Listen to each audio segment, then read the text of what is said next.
Boa noite a todos.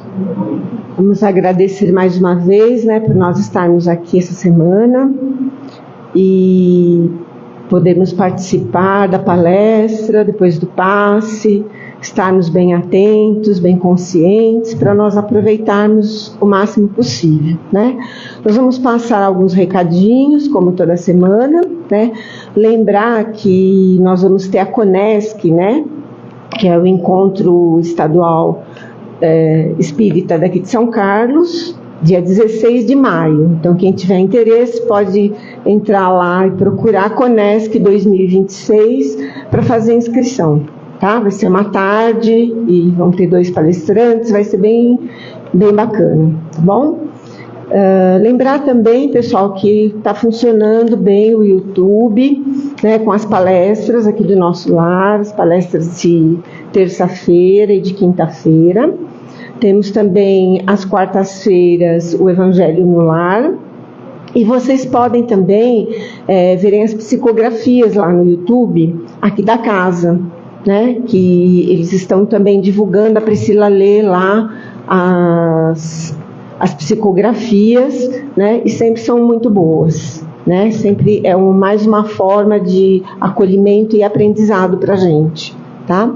Vamos lembrar também do nosso projeto, Cuidando do Luto, que nós temos aqui na casa e na USE. Na USE às segundas-feiras, às 15h30 e às 19 horas, e aqui no lar, nas quartas-feiras, às 16h30.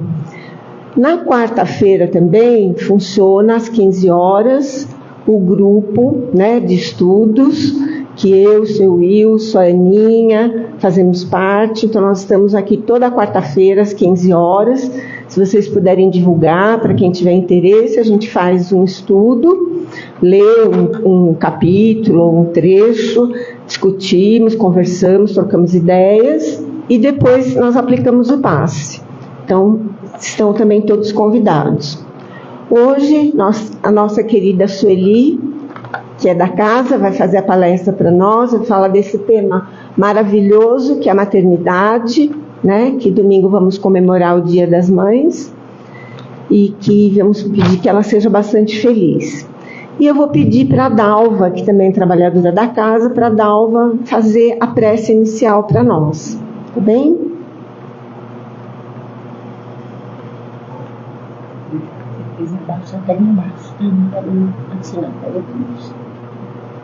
Boa noite a todos.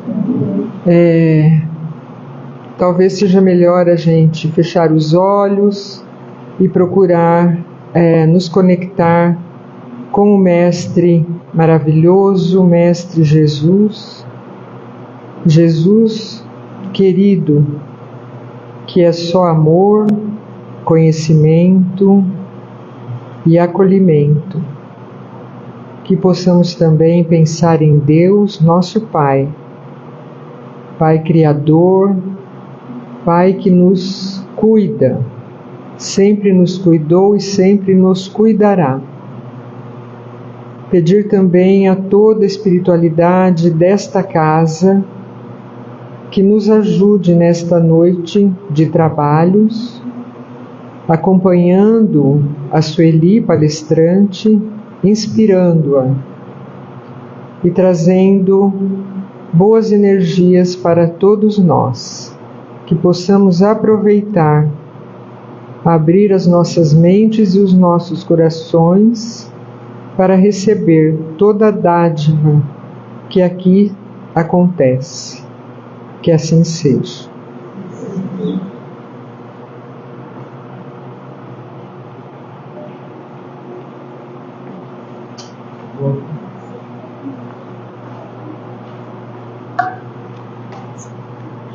Segura embaixo. Que ela destrói tudo, hein? Bracinho, escreve embaixo. Isso. Obrigada. Boa noite a todos. Eu sempre fico muito grata, né, quando eu tenho essa oportunidade, e fico mais grata ainda porque nós estamos juntos. É tão raro hoje a gente ter a oportunidade de estar com pessoas, de falar com pessoas, de ser ouvido pelas pessoas, né? Então, gratidão. Hoje tem pessoas que eu amo aqui, especialmente, grandiosamente, gratidão, gratidão, gratidão.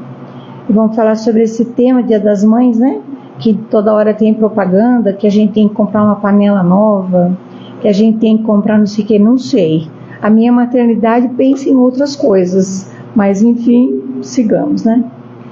Eu me lembro na minha meninice que as responsabilidades masculinas e femininas eram muitíssimo bem desenhadas. Havia umas coisas que só os homens faziam e algumas coisas que só as mulheres faziam.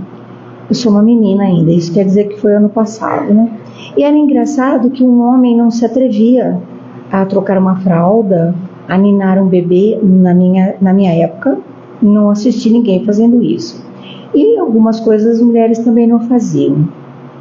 O tempo passou e que bom, o progresso nos alcançou. E hoje não existe mais isso. Tarefa de menina, tarefa de menino. Nós temos homens e mulheres maravilhosos fazendo coisas grandiosas em todos os segmentos, mas nenhum progresso, nenhuma técnica, nenhuma mágica tirou o grande poder de uma mulher de gestar, de parir, de ser mãe. E às vezes nós nos esquecemos, né, dessa mágica, desse milagre que é a maternidade. Quando o anjo saudou Maria falando, né, Ave Maria, é cheia de graça, o Senhor é convosco, bendito é o fruto do vosso ventre. Ele estava falando daquele milagre, do que ia acontecer dali por diante com aquela menina, mas estava de certa forma saudando a nossa feminilidade, a cada uma de nós pela possibilidade de fazermos o que a gente faz, que não é pouca coisa. Eu penso que por maior que seja a vocação, por maior que seja o desejo de um espírito de estar aqui no planeta Terra, a primeira necessidade que esse ser tem é de uma mãe que o receba. Pode ser que depois ela nem seja uma mãe tão grandiosa, tão maravilhosa, mas aqueles 9 meses, para os mais apressados, 7, né? Tem um monte de bebê que nasce de 7 meses, mas é uma transformação absurda no corpo de uma mulher, na cabeça de uma mulher. Depois que uma mulher passa pela experiência da maternidade, nunca mais ela é a mesma. Porque é uma coisa que não dá nem para explicar para ninguém, e tão fabuloso que é. Eu sempre conto que eu não tinha ideia do que significava tudo isso. Na minha meninice, na minha juventude, eu nem pensava que um dia eu seria mãe.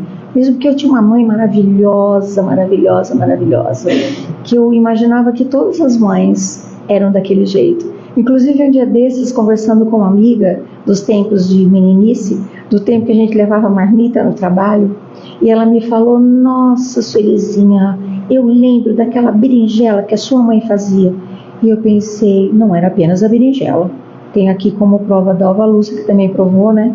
E eu falo, olha o que uma mãe é capaz de fazer, não apenas pelos seus filhos. Consegue marcar uma boa maternidade, marcar a vida de quantas pessoas, né? Lembro da mãe da Dalva também, que é minha amiga desde sempre, com aqueles pratos maravilhosos, nem sei como ela conseguia fazer aquilo. Mas mais do que isso, da maneira como ela recebia os amigos da menina Dalva Lúcia. Então são maneiras de uma mãe e desenhando também na vida dos amigos dos filhos, ou seja, uma tarefa grandiosa. Não é preciso que ela tenha gestado todo aquele monte de seres, mas ela consegue ir apresentando as possibilidades. Porém, como o planeta Terra é uma empresa também, né? Um lugar para se trabalhar, uma escola, não é simplesmente pelo fato de ter um filho, de esperá-lo por 9 meses, de recebê-lo bem ou não, que aquela mãe vai ser maravilhosa. Às vezes sim, e às vezes não. De repente, tanta expectativa que se desenha em torno de alguém que talvez não esteja tão preparado para tanta coisa. Então, enquanto mães, nós nos cobramos muito. Se nós perguntarmos para as mães que estão aqui, as mães que a gente encontra, você acha que você é uma boa mãe? A maioria vai falar que não. Que a gente sempre imagina que existem modelos muito maiores e muito melhores, enfim.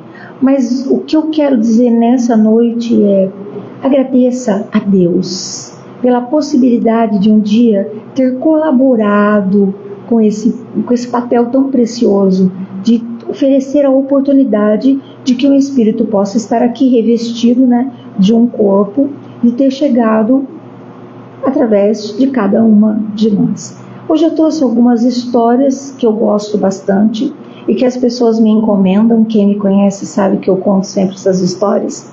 E a primeira delas, as duas histórias fazem parte, estão inseridas nas obras da doutrina espírita, que traz muita coisa bonita pra gente. E uma das histórias, que é uma das minhas preferidas no mês das mães, que é o meu assunto, é falar sobre maternidade, é uma história que fala que não é preciso que exista um vínculo biológico para que o amor possa ser... Porque o amor é uma construção com manutenção, com cuidados, mas não há necessidade de um vínculo biológico. Então eu conto essa história. Tempos da guerra, as pessoas que nem sabiam direito por que motivo eram levadas para os campos de concentração, não preciso entrar em detalhes que não vem ao caso hoje, para viverem as humilhações que faziam parte do sistema. Que pena. E uma dessas pessoas foi separada da família, foi levada também para um campo de concentração, mas por algum motivo, pela cultura, alguma coisa assim, ela não seria humilhada, feito aquelas pessoas que viviam ali. Era Luba, uma menina gentil, doce, de formação enfermagem ela fez, com grandes sonhos na cabeça de curar, de zelar. Ela escolheu essa carreira por conta disso, né? E ela ficou muito surpresa com tudo aquilo que ela vivia ali. Vinha de uma família amorosa, não tinha ideia que o mundo pudesse ser tão rude, tão precário, tão difícil. Mas enfim, ela era a única pessoa que vivia numa cela com portas abertas. Os outros todos eram trancafiados ao final de um dia, depois de trabalho rude, depois de muita judiação.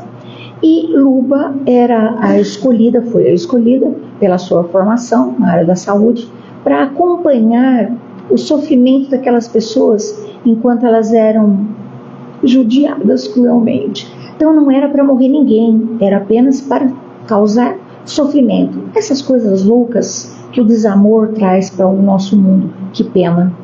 E Luba foi entendendo que ela poderia interceder.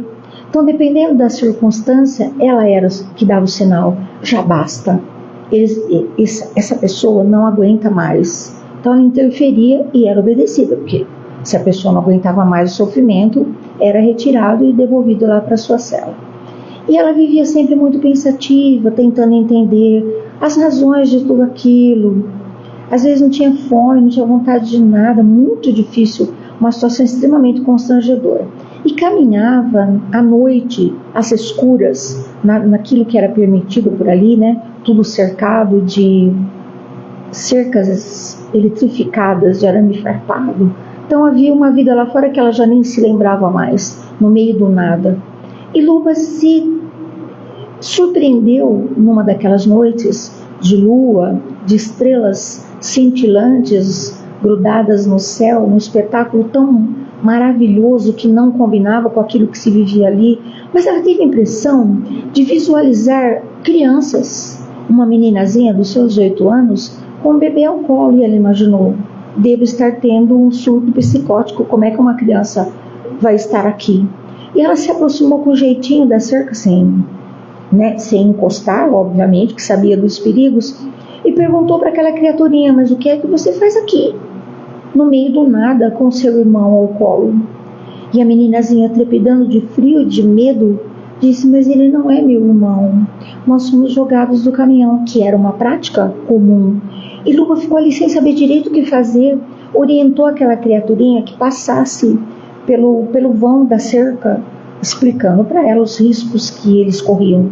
Passou o bebezinho primeiro, que Luba acolheu, um abraço, o que não faz um abraço amoroso, tranquilizou aquela criaturinha, e passou também aquela meninazinha, levou para sua cela. Ela ainda não havia ceado, a refeição era miserável, mas deu aquele pão muito ruim para aquela criaturinha, e ela era a única, ali pelo menos, que tinha água de verdade para beber, então água para as crianças e tal.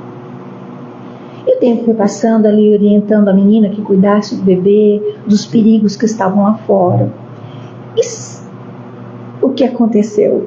O caminhão começou a jogar outras crianças. Então, de vez em quando, alguém falava: Luba, tem mais alguém. E ela foi recolhendo toda aquela criançadinha para sua cela. O diretor ficou sabendo, foi procurá-la. Falou: Luba, ficou louca? São inimigos. Isso não vai dar certo. Teremos que exterminá-los. E Luba foi corajosa, olhou para aquele homem poderoso, que era o máximo do poder ali, e falou: o senhor tem filhos? Ele disse: não vem ao caso.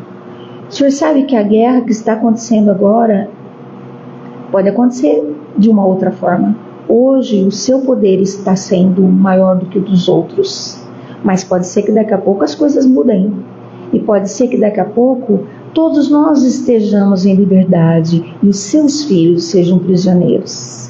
Claro que essa voz forte, essa coragem, tocou o coração daquele homem, que não revidou, saiu e começou a mandar um pouco mais de pão, um pouco mais de água. E Luba foi cuidando daquelas criaturinhas, ensinando para cada uma delas amor. Não tinha um laço biológico, mas havia ali a carência de uma família e o amor estabelecido. E o tempo foi passando, porque o tempo passa de todo jeito, inexorável, não tem o que fazer. E certa noite, Luba estava ali com as crianças, com seus filhos, que era assim que ela os chamava, e ela teve a impressão de ouvir um barulho diferente lá fora, como se um veículo pesado tivesse colocado os portões daquele lugar no chão. E ela ficou muito assustada, claro que sim. Ninguém podia sair das celas, mas ela podia. E ela saiu. Quando ela saiu, ela teve aquela surpresa daquele vozerio: acabou a guerra, acabou a guerra. E ela, perdida ali no meio daquela escuridão, pensou logo nas crianças. Não conseguia direito voltar pelo caminho que ela havia feito, que o espaço era grandioso. Qual não foi a surpresa? Quando ela chegou na cela, as crianças não estavam mais lá. E conta a história que Luba chorou copiosamente. Uma tristeza. Era uma mãe que não sabia o que tinha acontecido com seus filhos. O que seria feito daquelas crianças que não sabiam de nada, né? O tempo passou, a vida seguiu, Luba seguiu sua vida, nunca mais teve notícia dos filhos, nunca mais teve notícia da sua família, nunca mais teve notícia de nada. Para sua surpresa, um belo dia ela recebeu uma correspondência estranha, um convite para um grande evento num lugar famoso ali na redondeza, um lugar que ela já havia passado, mas ela não frequentava. Luba não tinha vaidade nenhuma, talvez tenha até se questionado que roupa ela vestiria para uma apresentação, ela não sabia nem do que se tratava.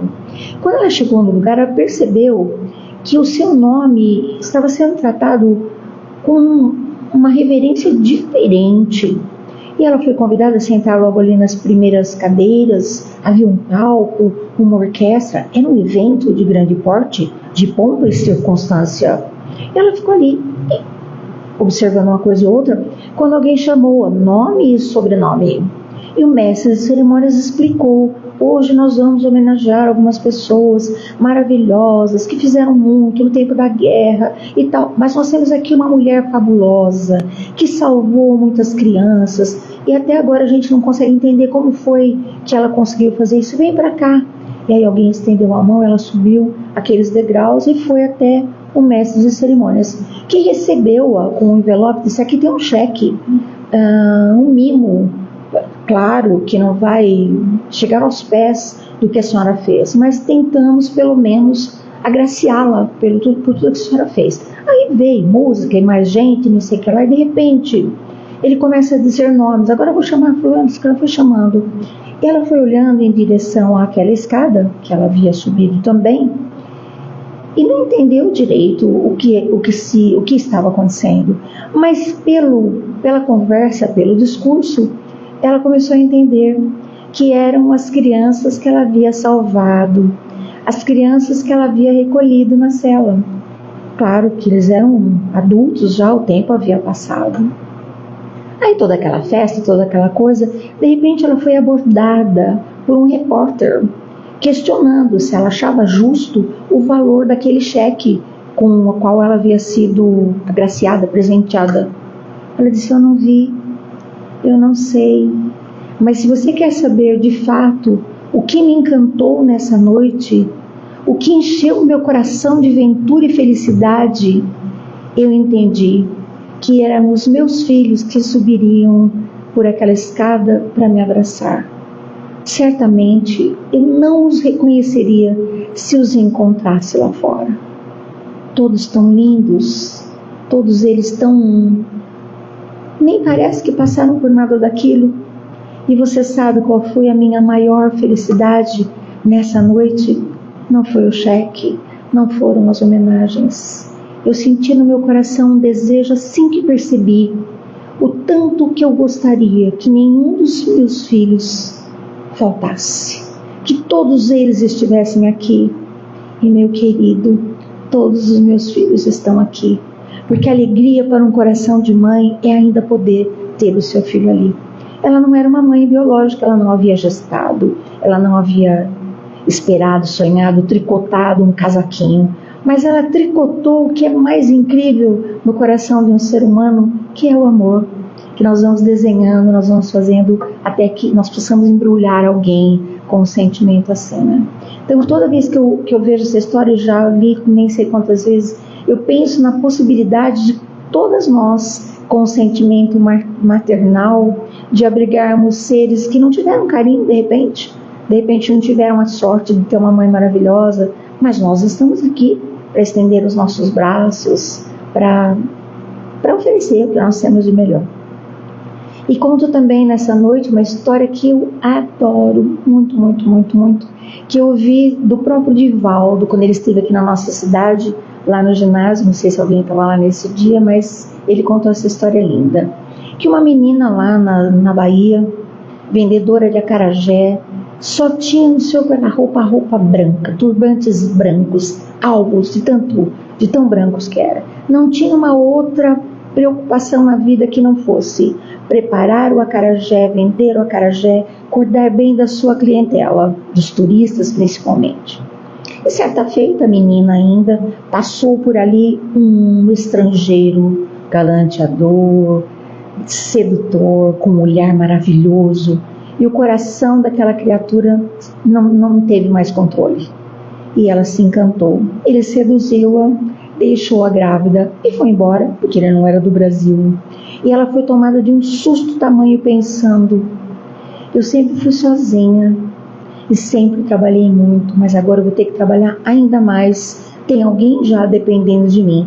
E contou o Divaldo que nasceu aquela criaturinha linda, apaixonante. Bom, mãe acha filho sempre lindo mesmo, né?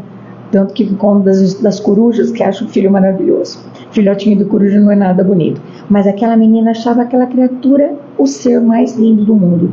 E foi educando aquela criatura, primeiro no caixotinho, depois por ali, sempre o olho prestando atenção naquele menino que crescia esperto, super bem relacionado, todo mundo gostava dele.